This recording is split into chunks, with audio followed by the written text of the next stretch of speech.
जुड़े हुए थे। तो यही सबसे बड़ा दुर्भाग्य की बात है कि हमारे जन्म से पूर्व उनकी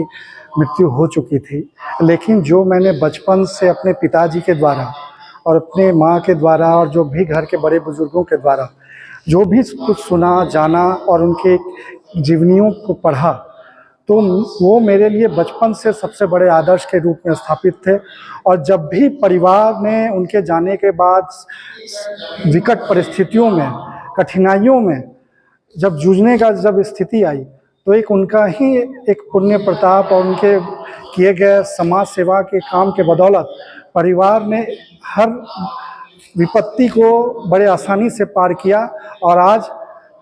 पूज्य दादाजी की कृपा से और उनके ईश्वर की कृपा से सब लोग अपने अपने मंजिल पे आगे बढ़ रहे हैं। और निश्चित रूप से जब भी जहाँ भी होता है,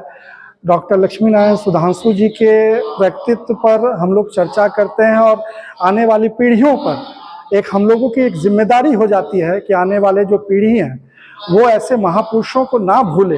ये जयंती और पुण्यतिथि ये एक अवसर होता है कि इस अवसर पर हम सब जमा होकर उनको याद करें। इसी अवसर पर यहाँ की मुख्य अतिथि श्रीमती लेशी सिंह, खाद्य एवं उपभोक्ता संरक्षण मंत्री, उनका भी सहयोग हमें लगातार मिलते रहता है जयंती और पुण्यतिथि के अवसर पर कि इस कार्यक्रम को जितना ज़्यादा से ज़्यादा हम लोग धूमधाम से मनाएं। और कला भवन का परिवार इसी उद्देश्य के साथ हर साल इसे एनुअल फंक्शन के तौर पर, वार्षिक उत्सव के तौर पर